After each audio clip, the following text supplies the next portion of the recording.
இதே மாதிரி நீங்களும் பேங்காக் போய் பங்கமாகாம வரணும்னா மறக்காம இந்த வீடியோ சேவ் பண்ணிக்கோங்க. ஏன்னா நீங்க பேங்காக் போய் என்னெல்லாம் பண்ணணும் என்னெல்லாம் பண்ணக்கூடாதுன்னு இந்த வீடியோல தெளிவா சொல்லியிருக்கோம். ஸோ மறக்காம ஒரு ஃபாலோ தட்டி விடுங்க. ஃபர்ஸ்ட் லோக்கல் டிராவலுக்கு நீங்க டுக் மோட்டர் சைக்கிள் அவாய்ட் பண்ணுங்க. ஏன்னா அது டூ எக்ஸ்பென்சிவ்.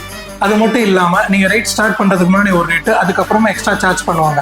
நீங்கள் அந்த சார்ஜ் பே பண்ணலன்னா அங்கே இருக்கிற லோக்கல்ஸை வச்சு பிரச்சனை பண்ணுவாங்க. அதுக்கு பதிலாக நீங்கள் பைக்கை ரெண்ட்ஸ் எடுத்துக்கலாம். அது சீப்பர் அண்ட் சேஃபாக இருக்கும். செகண்ட், நீங்கள் பட்டாயாவில் இருக்கிற ஸ்ட்ரீட்டில் நடந்து போகும்போது அப்படியே உங்ககிட்ட நீட்டாக பேச்சு போட்டு மசாஜ் பண்ண ஒத்துக்க வச்சுருவாங்க. ஸோ மசாஜ் பண்ணிகிட்டே இருக்கும்போது மிஸ்பிஹேவ் பண்ணுவாங்க அண்ட் அதுக்கு எக்ஸ்ட்ரா கூட சார்ஜ் பண்ணுவாங்க. நீங்கள் அந்த பே கொடுக்கலன்னா அங்கே ஒரு கலரவுமே பண்ணிடுவாங்க.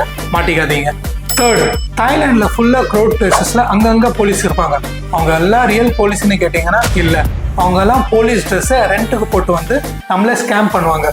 உங்களை அப்படியே செக் பண்ணுற மாதிரி செக் பண்ணிட்டு உங்கள் பேக்கில் இல்லீகல் சப்ஸ்டன்ஸ் ஆர் ட்ரக்ஸை போட்டுருவாங்க. அப்படியே உங்களை பிளாக்மெயில் பண்ணுவாங்க. ஃபார் எக்ஸாம்பிள், நீ ஃபைன் கட்டலைன்னா உன் பாஸ்போர்ட்டை சீஸ் பண்ணிடுவோம், வரல்ஸ் நீ ஃபுல்லாக ஜெயிலில் தான் இருக்கணும் அப்படின்னு சொல்லுவாங்க. இங்கே இது மட்டும் இல்லாமல் நிறைய ப்ராப்ளம்ஸ் அண்ட் ஸ்கேம்ஸ் இன்னும் டூரிஸ்ட் ஃபேஸ் பண்ணிட்டு தான் இருக்காங்க. உங்களுக்கு டவுட் வரலாம், இவ்வளோ பிரச்சனை இருந்தால் நாங்கள் எப்படி தாய்லாந்து போகிறதுன்ட்டு. அதுக்கு தான் நாங்கள் இருக்கோம். நம்ம சீசர் டூர்ஸ் அண்ட் ட்ராவல்ஸில் பட்ஜெட் ஃப்ரெண்ட்லியான தாய்லாந்து ட்ரிப்பை ப்ரொவைட் பண்ணுறோம். ஸோ நீங்கள் சேஃபாக போயிட்டு சேஃபாக வரலாம். மறக்காமல் இந்த வீடியோவை உங்கள் தாய்லாந்து போகிற ஃப்ரெண்ட்ஸுக்கு ஷேர் பண்ணுங்கள். ஃபார் மோர் டீட்டெயில்ஸ் கீழே டிஸ்கிரிப்ஷன் இருக்கிற நம்பருக்கு கால் பண்ணுங்கள்.